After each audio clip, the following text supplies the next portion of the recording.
उत्तर प्रदेश के मथुरा जनपद से बड़ी और अहम खबर आपको बता रहे हैं। मथुरा से खबर सामने आई है, जहां पर आपको बता दें कि श्री कृष्ण जन्मभूमि और शाही ईदगाह मस्जिद में सुनवाई टली है। इस वक्त की बड़ी और अहम खबर मथुरा से आपको बता रहे हैं, जहां पर कोर्ट ने सुनवाई के लिए 10 मार्च की तारीख दी है। कोर्ट में आज नो वर्क होने के चलते सुनवाई टल गई। न्यायाधीश एडीजी 6 में आज शाही ईदगाह मस्जिद के कमिश्नरी सर्वे को लेकर जारी होने वाला था अहम फैसला जो है, लेकिन 10 मार्च को अगली तारीख अब कोर्ट जारी कर सकता है। तो बड़ी और अहम खबर आपको बता रहे हैं, श्री कृष्ण जन्मभूमि मुक्ति निर्माण ट्रस्ट के अध्यक्ष अधिवक्ता महेंद्र प्रताप की याचिका पर आदेश होना था। बड़ी और अहम खबर आपको बता रहे हैं इस वक्त की, जहां पर श्री कृष्ण जन्मभूमि और शाही ईदगाह मस्जिद में सुनवाई टली है। तो बड़ी और अहम खबर, और इसी खबर पर ज्यादा बातचीत करने के लिए हमारे साथ दिनेश शर्मा, हिंदू महासभा के कोषाध्यक्ष, फोन लाइन पर जुड़ रहे हैं। बहुत बहुत स्वागत है वीएन न्यूज पे आपका दिनेश जी। दिनेश जी, हमारी आवाज आप तक पहुंच रही है? हाँ जी, आ रही है। राधे राधे जी, राधे राधे। ये जो आज कोर्ट ने सुनवाई के लिए 10 मार्च की तारीख तय की है, क्या कुछ अभी तक कोर्ट की तरफ से बयान सामने आया है? देखिए, पिछली डेट पर मुस्लिम पक्ष और हिंदू पक्ष के मध्य में, अधिवक्ताओं के मध्य में बहस पूरी हो चुकी थी जी। आज आदेश आना था जी, लेकिन होली के त्योहार की वजह से कोर्ट व्यस्त थी जी। कोर्ट में आज सुनवाई नहीं हो सकी, तो माननीय न्यायालय ने अगली सुनवाई के लिए 10 मार्च की डेट लगा दी थी। हमने मांग की थी न्यायालय में कि वहाँ पर सरकारी अमीन भेजा जाए ईदगाह में और उसका सर्वे कराया जाए, जिससे न्यायालय को पता चल सके कि वहाँ क्या क्या साक्ष्य सुरक्षित है, क्योंकि अब तक तो कुछ साक्ष्यों को तो मुस्लिम पक्ष ने नष्ट कर दिया वहाँ ईदगाह में। जी, ज्यादा साक्ष्य तो नहीं बचे, लेकिन जो बचे साक्ष्य हैं उनकी रिपोर्ट मंगाई जाए न्यायालय में। जी।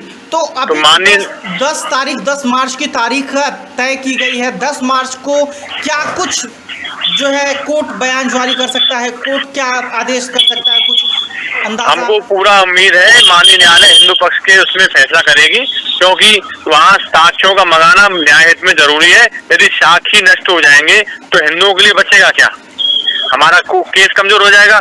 इसलिए माननीय न्यायालय से बार बार हमने यही निवेदन किया था कि पहले सरकारी अपनी भेजकर वहाँ के रिपोर्ट मंगाए और वहाँ के साक्ष्यों को की रिपोर्ट न्यायालय में जमा हो जाएगी तो हमारा पक्ष मजबूत रहेगा। जो आपने अगर बात की जो है श्री कृष्ण भूमि और शाही इमाम मस्जिद को लेकर, लगातार से पिछली बार भी कोर्ट ने तारीख आगे दे दी थी, आज की तारीख तय की गई थी, क्या ये आगे भी तारीख दी जाएगी? ऐसा है, मुस्लिम पक्ष के पास कुछ एविडेंस तो है नहीं, साक्ष्य तो कुछ है नहीं, वो न्यायालय को भटका रहा है। कभी 7 रूल 11 का नाम देता है, कभी एक उसका जो वकील है दूसरा पक्ष है इंतजामिया कमेटी, कभी यूपी सुन्नी सेंटर वक्फ बोर्ड, कभी एक वकील हाजिर नहीं होता, कभी एक हाजिर हो जाता। तो ये लोग न्यायालय का समय नष्ट कर रहे हैं, इनके पास कोई एविडेंस नहीं है। अभी बिजली विभाग का छापा पड़ा था तो इनका 3 लाख का जुर्माना हुआ था, बिजली भी चोरी करके चला रहे थे, इनके पास कोई सबूत नहीं है। जी, चलिए, आपने अपना कीमती वक्त दिया, इसके लिए आपको बहुत बहुत शुक्रिया। तो ये थे हमारे साथ फोन लाइन पर हिंदू महासभा के कोषाध्यक्ष दिनेश शर्मा, जिन्होंने जानकारी दी और उन्होंने बताया कि जो कोर्ट ने सुनवाई की बात कही है, 10 तारीख मुकर्रर की गई है, और उन्होंने क्या कुछ कहा है, आइए आपको वो भी सुनवाते हैं। आज मथुरा कोर्ट में एडीजे 6 के यहाँ श्री कृष्ण जन्मभूमि से शाही ईदगाह को हटाने वाले केस में सुनवाई हुई। उसमें माननीय न्यायालय में हिंदू पक्ष और मुस्लिम पक्ष की तरफ से बहस पूर्ण हो चुकी है। माननीय न्यायालय से हिंदू महासभा ने प्रार्थना की थी कि कृष्ण जन्मभूमि के पास जो शाही ईदगाह बनी हुई है वहाँ सरकारी अमीन भेजा जाए, जिससे वहाँ के जो प्राचीन साक्ष्य हैं वो न्यायालय में उनकी साक्ष्यों की रिपोर्ट है जो न्यायालय में जमा हो सके। तो माननीय न्यायालय ने सुनवाई के लिए उसमें 10 मार्च की डेट लगा दी है। मुस्लिम पक्ष वहाँ प्राचीन साक्ष्यों को ज़्यादातर नष्ट कर चुका है।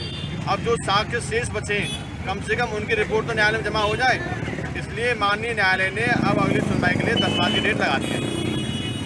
देखिए, एडीजे 6 महोदय के द्वारा श्री कृष्ण जन्मभूमि का रिवीजन चल रहा था और जिसमें माननीय न्यायालय के द्वारा आज की तारीख नियत की गई थी आदेश के लिए, जिसमें शाही ईदगाह पक्ष की तरफ से और हमारी तरफ से दोनों की तरफ से बहसें क्लोज हो चुकी है और अभी हमको कुछ एडिशनल एविडेंसेस और माननीय न्यायालय में दाखिल करने हैं।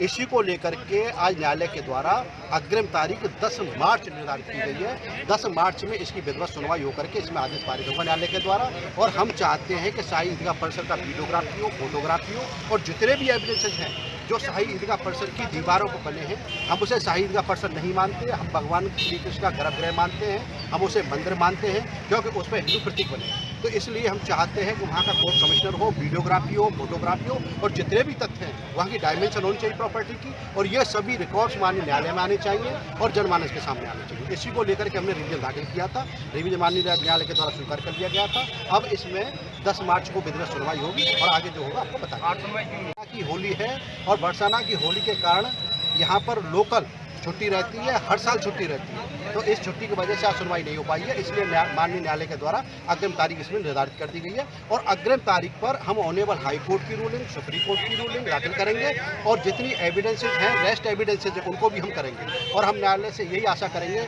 और माननीय न्यायालय के सामने यही प्रे करेंगे कि वहाँ कोर्ट कमीशन जाना नितांत आवश्यक है, जिससे कि सभी चीज़ें रिकॉर्ड पर आ जाएँ, और रिकॉर्ड पर आ जाएंगी तो वो तथ्य एक कोर्ट में एक निर्धारित भूमिका अदा करेंगे। क्योंकि कई बार ऐसा हुआ है कि बनारस के बाद में वहाँ पर इनको रिकॉर्ड्स को मिटाने का प्रयास किया गया है। तो हम चाहते हैं कि ये सब रिकॉर्ड पटल पर आने चाहिए, न्यायालय के सामने आने चाहिए, और न्यायालय के द्वारा अग्रिम तारीख अब इसमें 10 मार्च निर्धारित की गई है। 10 मार्च को इसमें सुनवाई होगी।